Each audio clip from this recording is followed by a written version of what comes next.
പ്രിയപ്പെട്ടവരെ നമസ്കാരം.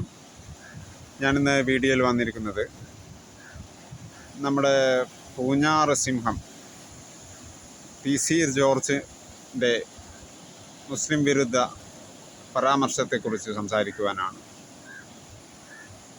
ഈ തെമ്മാടിക്ക് ഇത്രയും ധൈര്യം എവിടെ നിന്ന് കിട്ടുന്നു?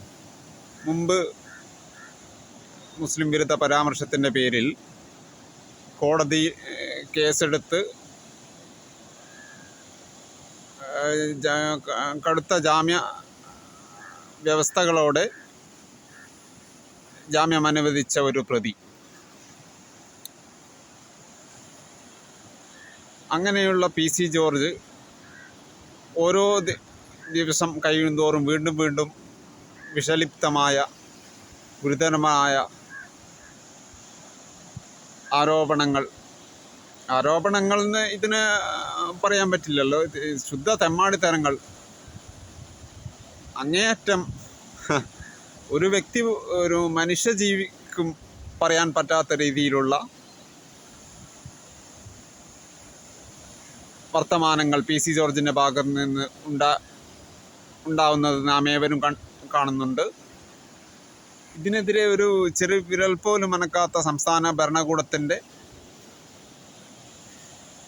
നടപടിയും നമുക്കേവർക്കും കാണാൻ സാധിക്കുന്നുണ്ട്. ഇത് RSSന് കേരളത്തിൽ വേരുറപ്പിക്കുന്ന പല കാര്യങ്ങളിൽ ഒന്ന് മാത്രമാണിത്. അവർ പല രീതിയിലും കേരളീയ അന്തരീക്ഷത്തിൽ അവരുടേതായ താൽപ്പര്യങ്ങൾ, അവരുടെ അജണ്ടകൾ പലതരത്തിലും നടപ്പിലാക്കാൻ അവർ പരിശ്രമിക്കുന്നുണ്ട്. ഇതിനെല്ലാ തരത്തിലും ഭരണകൂടം പിന്തുണ നൽകിക്കൊണ്ട് ഒരു CJP ഗവൺമെൻറ്റായി ഇവിടുത്തെ ഭരണകൂടം മാറിയിരിക്കുന്ന ഒരവസ്ഥയാണ് നമുക്ക് ഏവർക്കും കാണാൻ സാധിക്കുന്നത്. ഇതിൻ്റെ ഒരു പ്രത്യാഘാതം എന്തെന്ന് പറഞ്ഞാൽ, നമ്മുടെ ഉത്തരേന്ത്യൻ സ്റ്റേറ്റുകളിലേതുപോലെ മതത്തിൻ്റെ പേരിൽ തെരുവിൽ തമ്മിൽ തല്ലുന്ന ഒരു ജനതയായി നാം പ്രബുദ്ധരെന്ന് അവകാശപ്പെടുന്ന നമ്മുടെ കേരളീയ സമൂഹവും ആ തരത്തിലേക്ക് തരംതാണ അവസ്ഥയിലേക്ക് പോകാൻ വേണ്ടി സഹായിക്കുന്ന ഒരു നടപടിയാണ് ഭരണകൂടത്തിൻ്റെ ഭാഗത്ത് നിന്ന് നാം കാണുന്നത്. ഇത്തരത്തിലുള്ള പരാമർശങ്ങളിൽ അടിയന്തരമായി ആരെയും കാത്തു നിൽക്കാതെ ഒരു പരാതിയും ആരും നൽകാതെ സ്വമേധയാ കേസെടുത്ത് ജയിലിലടക്കേണ്ട ഒരു കാര്യമാണ് PC ജോർജിൻ്റെ ഭാഗത്ത് നിന്നുണ്ടായിരിക്കുന്നത്. അത് ചെയ്തില്ലെന്ന് മാത്രമല്ല, നിരവധി സംഘടനകളും വ്യക്തികളും പരാതി കൊടുത്തിട്ട് ഇത്രയും ദിവസമായിട്ട് പോലും PC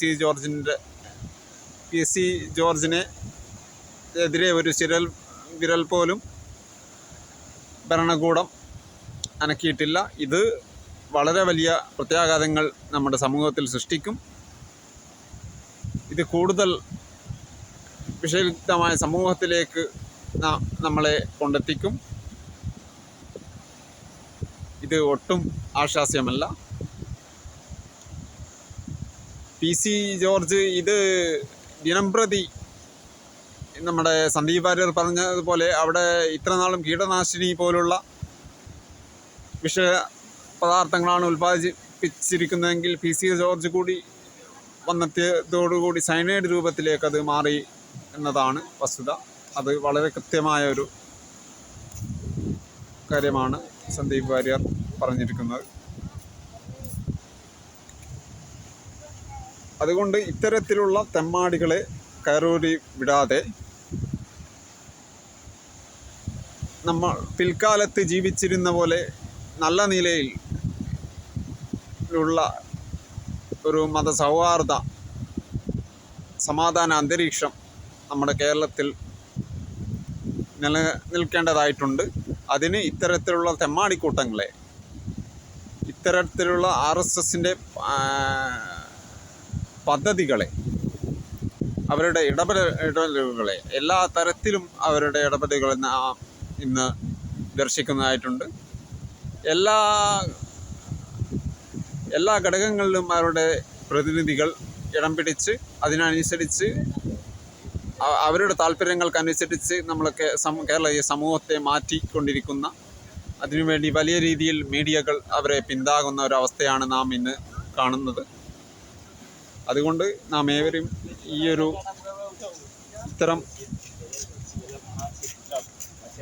ഇത്തരം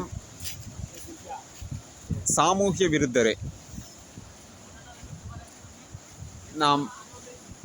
വിരുദ്ധർക്കെതിരെ നാം ഏവരും ഒറ്റക്കെട്ടായി ജാഗരൂകരായിരിക്കേണ്ടത് ആയിട്ടുണ്ട്. നന്ദി, നമസ്കാരം.